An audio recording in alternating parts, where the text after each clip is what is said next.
to my channel. In today's video, I'm going to be talking about all of the books that I am hoping to read in the month of July. So the first two books that I'm going to talk about are books that I am currently in the middle of reading. So I'm filming this at the end of June. So obviously I'm hoping to finish these books in the beginning of July. And the first one is one that I'm listening to on audiobook, and that is Mr. Max by Cynthia Voights. So I'm going to read you the synopsis to this one. And it says, Max Starling's theatrical father likes to say that at 12, a boy is independent. He also likes to boast about his acting skills, his wife's acting skills, a fortune only his family knows is metaphorical. But more than anything, he likes to have adventures. Max Starling's equally theatrical mother is not a boaster, but she enjoys a good adventure as much as her husband. When these two disappear, what can sort of theatrical Max and his not at all theatrical grandmother do? They have to wait to find out something, anything, and to worry, and in Max's case, to figure out how to earn a living at the same time as he maintains his independence. This is for the first of 3 books, all featuring the mysterious Mr. Max. So far I'm really enjoying this one. It's giving me Welcome to Night Vale vibes, and I don't know if it's the same person that recorded the audiobook for both of those books, and that's maybe why I'm thinking that. But it's just kind of quirky and really fun and silly, and just kind of magical as well. So there's like all these different aspects to it that I'm so far really enjoying. So I'm going to be finishing that one probably in the next couple of days here. And the physical read that I'm currently reading is Six of Crows by Leigh Bardugo. I'm currently on page 206 in this book. And this book basically follows a cast of characters that are really mismatched.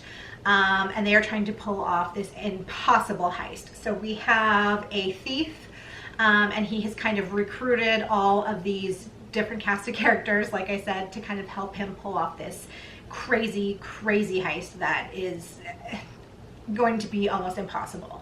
So we're following each character as they're attempting to do this, and yeah, it's really interesting so far. Like I said, I'm on page 200. I'm almost halfway through it. So far I'm really liking it, but I definitely want to finish this one up soon so I can move on to something else as well. The next book that I want to read is this one because it looks so fun, and most of these books are going to be from my last book outlet haul because I got so many books that I'm so excited about reading. I just want to read them all right now. But this one is The Saturday Night Ghost Club by Craig Davidson. And it is set in the 1980s, which I love. Growing up in 1980s Niagara Falls, a seedy but magical, slightly haunted place, Jake Baker spends most of his time with his Uncle Calvin, a kind but eccentric enthusiast of occult artifacts and conspiracy theories. The summer Jake turns 12, he befriends a pair of siblings new to town, so Calvin initiates them all into the Saturday Night Ghost Club. But as summer goes on, what begins as a seemingly lighthearted project will uncover mysteries darker than any of its members, young or grown, had imagined. So this one just sounds like a lot of fun. It sounds like spooky. I love the cover for it.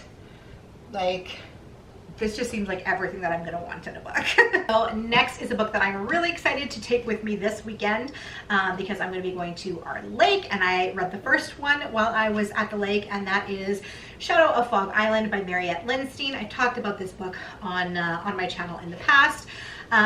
This is the second one. The first one was The Cult on Fog Island, and it followed Sophia, who ends up through a series of life choices. For lack of a better word, she gets herself stuck in a cult.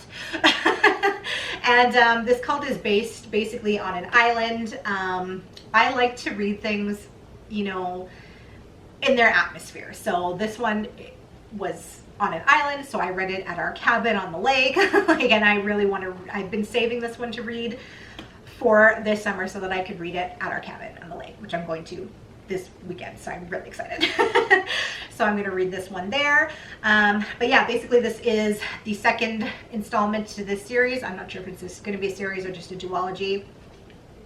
But I'm excited to kind of see what happens with Sophia after, you know, her last escapades in this cult and trying to escape. So I don't want to get into the plot of this one too much because I don't want to ruin the first one, which is one that I think you absolutely should read if you like thrillers, and pick up this one after you read that one.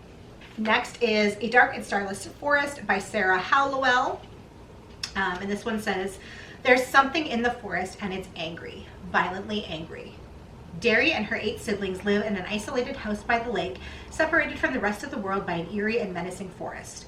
They know it's for their own good. After all, the world isn't safe for people with magic, and Derry feels safe most of the time. Until one night, her eldest sister disappears. When a second sibling goes missing, feeling safe is no longer an option. Derry will risk everything to protect the family she has left, even if that means returning to the forest that has started calling to Derry in her missing siblings' voices. As Derry spends more time amidst the trees, her magic grows more powerful, and so does the darkness inside her, the viciousness she wants to pretend doesn't exist. But saving her siblings from the forest might mean embracing the darkness, and that just might be the most dangerous thing of all. How good does that sound?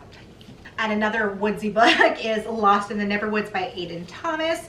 So this one says, when children go missing, people want answers. It's been 5 years since Wendy and her two brothers vanished into the woods near the small coastal town of Astoria, Oregon. Wendy returned with no memory of where she had been or what had happened to her. Her brothers did not. When the town's children start to disappear, the mystery around her brothers is brought back into the light, and the police are once again knocking on Wendy's door for answers. Attempting to flee her past, Wendy almost runs over an unconscious boy lying in the middle of the road. Peter, a boy she thought lived only in her stories, asks for Wendy's help to rescue the missing kids. But in order to find them, Wendy must confront what's waiting for her in the woods. So this one, I believe, is a Peter Pan retelling, which sounds really, really interesting. And I think it'll be really, really good, because who doesn't love that? Like, that's just magic all around. So these next few books are ones that I have borrowed off of Libby. So these are going to be audiobooks that I'm going to be reading. And the first one is Sawkill Girls by Claire Legrand. So the synopsis says, who are the Sawkill Girls? Marion, the newbie, awkward and plain, steady and dependable, weighted down by tragedy and hungry for love she's sure she'll never find. Zoe, the pariah, luckless and lonely, hurting but hiding it, aching with grief and dreaming of vanished girls. Maybe she's broken, or maybe everyone else is. Val, the queen bee, gorgeous and privileged, ruthless and regal, words like silk and eyes like knives, a heart made of secrets and a mouth full of lies. Their stories come together on the island of Sawkill Rock, where gleaming horses graze in rolling pastures and cold waves crash against black cliffs, where kids whisper the legend of an insidious monster at parties around campfires, where girls have been disappearing for decades, stolen away by a ravenous evil no one has dared to fight. Until now. That one sounds so good. The next book is The Resting Place by Camilla Sten. Deep-rooted secrets, a twisted family history, and a house that will never let go. Eleanor lives with prosopagnosia, the inability to recognize a familiar person's face. It causes stress, acute anxiety. It can make you question what you think you know. When Eleanor walked in on the scene of her capriciously cruel grandmother Vivian's murder, she came face to face with the killer, a maddening expression that means nothing to someone like her. With each passing day, the horror of having come so close to a murderer and not knowing if they'd be back overtakes both her dreams and her waking moments, thwarting her perception of reality. Then a lawyer calls. Vivian has left her a house, a looming estate tucked away in the Swedish woods, the place her grandfather died suddenly, a place that has housed a chilling past for over 50 years. Eleanor, her steadfast boyfriend, Sebastian, her reckless aunt, Veronica, the lawyer, all will go to this house of secrets looking for answers, but as they get closer to uncovering the truth, they'll wish that they had never come to disturb what rests there. The last book that I am hoping to get through this month is Arsenic and Adobo by Mia P. Manzanai, and this is a cozy mystery series that I have just heard so many good things about. This book has been raved about, so I'm sure that it's a cozy mystery series that I'm going to really enjoy.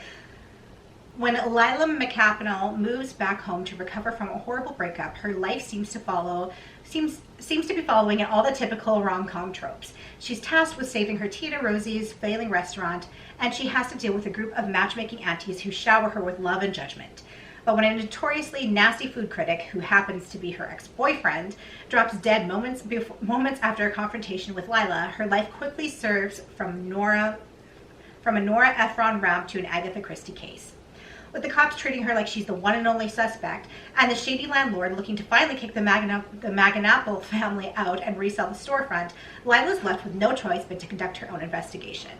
Armed with the nosy anti-network, her barista best bud, and her trusted dachshund, Longanisa, Lila takes on this tasty, twisted case and soon finds her own neck on the chopping block.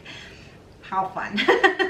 I love me a cozy mystery. So you guys, those are the books that I am hoping to get through this month of July. Let me know in the comments down below what you're reading this month. And also let me know if you've read any of these ones that I'm about to pick up and if you like them or not. I'd be interested to know that as well. And on your road, if you haven't done so, please go ahead and hit the subscribe button and maybe give me a like if you enjoyed any of today's video. I hope you guys are having an awesome day, and I'll see you in my next video.